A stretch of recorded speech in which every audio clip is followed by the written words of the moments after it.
Bien, para esta segunda sesión vamos a hablar del entorno Linux y el Bash, que es un shell. La pregunta es por qué necesitamos conocer el entorno Linux, saber qué es el Bash. Y es porque la mayoría de clústeres en el mundo tienen sistemas operativos Linux, ¿sí? Entonces por eso necesitamos conocer este entorno, saber cómo funciona, cómo a través de comandos podemos comunicarnos con estas máquinas. Generalmente en computadoras personales, los sistemas operativos más utilizados son sistemas operativos Windows, seguido del sistema operativo Mac, y el menos usados tenemos a Linux.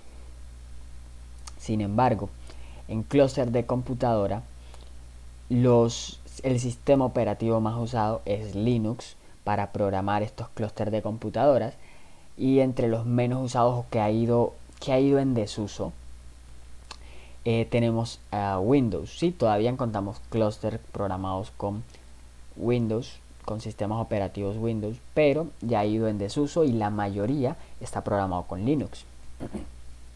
Entonces, bueno, Linux cuando se creó realmente es un kernel, es decir, el núcleo que permite la comunicación entre el software y el hardware, es decir, los recursos que tenemos, memorias, procesadores, tarjetas gráficas. Todo el kernel se encarga de comunicar todos estos recursos físicos con el software, ¿sí? Con las aplicaciones que tenemos. Entonces, él es el que se encarga de esa comunicación para que exista. Windows también tiene un kernel. Sin embargo, a diferencia del kernel de Linux, este no es de código abierto, ¿sí? Entonces no lo puede modificar cualquier persona que desee, a diferencia del kernel de Linux. Ese señor que aparece acá, Linus Benedict Torvalds, es el creador del kernel de Linux, y a partir de ese kernel se crearon diferentes distribuciones, ¿sí? Entonces, las más conocidas distribuciones de Ubuntu, Linux Mint, Fedora, Debian, Red Hat, ¿sí? Que son las más conocidas. Sin embargo, las distribuciones de Linux son una infinidad, ¿sí? Entonces, pero todas son sistemas operativos Linux, ¿sí? Con una que otra variación. Son diferentes, comúnmente se le dice son sabores de Linux. Entonces, hay una forma también en que el usuario puede comunicarse con ese kernel, ¿sí? Entonces, a través de comandos nos podemos comunicar directamente con nuestro computador, y es a través del conocido como shell, ¿sí? Que es lo que permite esa comunicación entre las aplicaciones y el kernel. Y nosotros podemos a través de comandos comunicarnos, permitir esa comunicación, ¿sí? Eh, Uno de los shells más conocidos es conocido como Bash. Fue desarrollado por este señor que aparece aquí en esta fotografía, y es el más usado. Y por ejemplo, en sistemas operativos Linux, cualquiera de las distribuciones, se usa el Bash para comunicarse. Ese es el shell por defecto. Entonces, cuando instalamos un sistema operativo Linux y queremos comunicarnos a través de comandos, lo que hacemos es entrar a algo que se conoce como terminal, y en la terminal empezamos a escribir los comandos. Lo que análogamente sería en Windows sería como ejemplo símbolos del sistema, o recientemente en las versiones más recientes el PowerShell. Entonces eso sería la terminal acá en los entornos Linux, y con comandos nos podemos comunicar, es decir, movernos entre carpetas, modificar archivos, ejecutar órdenes un poco más complejas, ¿sí? Que van directamente al núcleo de nuestro sistema operativo. Entonces, algunos comandos podría decirse que son los más básicos con los que nosotros podemos ejecutar órdenes desde la terminal. Son estos comandos, ¿sí? Aquí vemos algunos, por ejemplo cd, si escribimos el comando cd seguido del nombre de una carpeta, un directorio al que querramos ingresar, por ejemplo, estamos en el escritorio, estamos en el desktop y queremos ingresar una carpeta que se llame comandos básicos, entonces escribimos el comando cd, separamos y escribimos el nombre de la carpeta. Presionamos enter y logramos ingresar a esa carpeta, ¿sí? Entonces el comando cd nos permite movernos entre carpetas.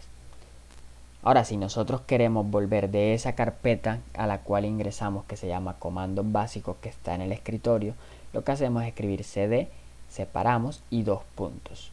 Un punto acá, y eso nos devuelve a la carpeta anterior, es decir, nos va a devolver al desktop. Y entonces hay una infinidad de comandos, aquí puse los más básicos. Entonces los más básicos nos permiten movernos entre carpetas. Comando ls, por ejemplo, que nos permite desplegar la lista o el contenido de cualquier carpeta. Si escribimos ls y presionamos enter, se nos va a desplegar una lista del contenido de la carpeta donde estemos ubicados. Tenemos otro tipo de comandos que nos permiten crear carpetas, crear archivos, borrar archivos, mover archivos, copiar archivos, ¿sí? Entonces, por ejemplo, este primer comando mkdir nos permite crear carpetas, crear folders. Simplemente lo copiamos, separamos y escribimos el nombre de la carpeta que queremos crear, presionamos enter y se crea, ¿sí? Tenemos comandos, por ejemplo, rm, que nos sirve para borrar ya sean archivos o sean carpetas, ¿sí? Entonces, si queremos borrar archivos, escribimos rm, separamos y borramos y escribimos el nombre del archivo que deseamos borrar, que deseamos eliminar.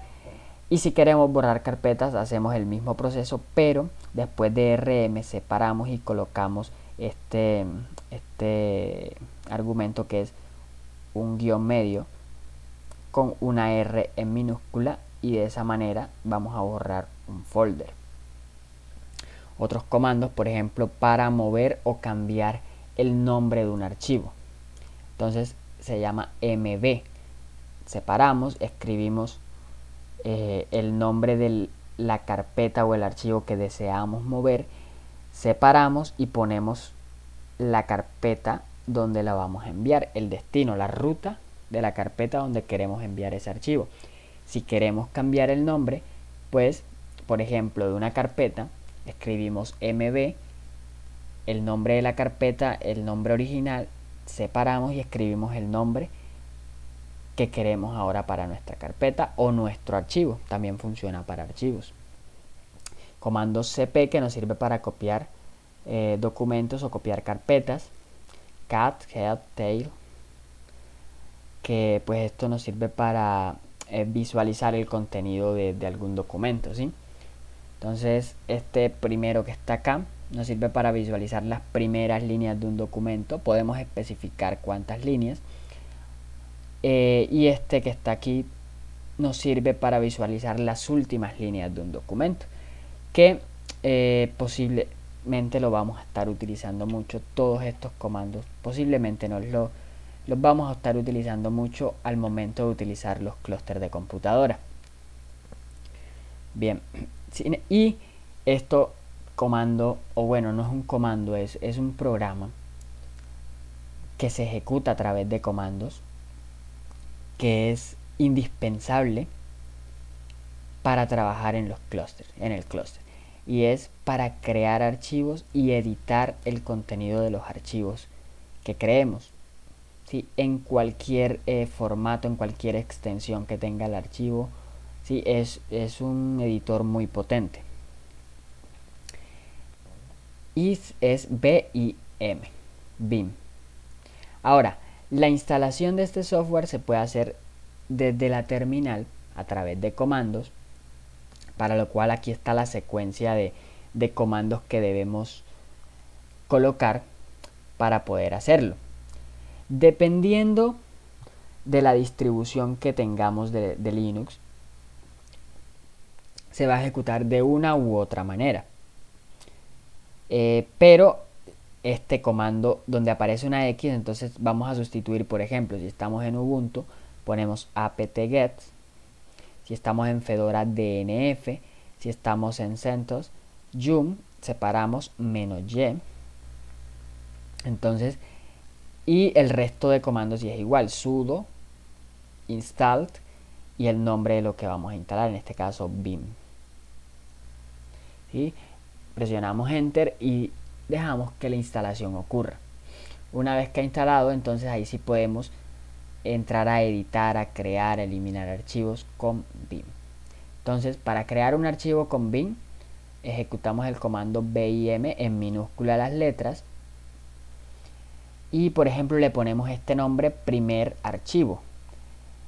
Importante, cuando creemos el archivo, el nombre no puede tener espacios, ¿sí? Debe ser un nombre sin espacios y preferiblemente que sea en minúsculas, que no tenga tildes, que no tenga, sí, que sea lo más simple posible.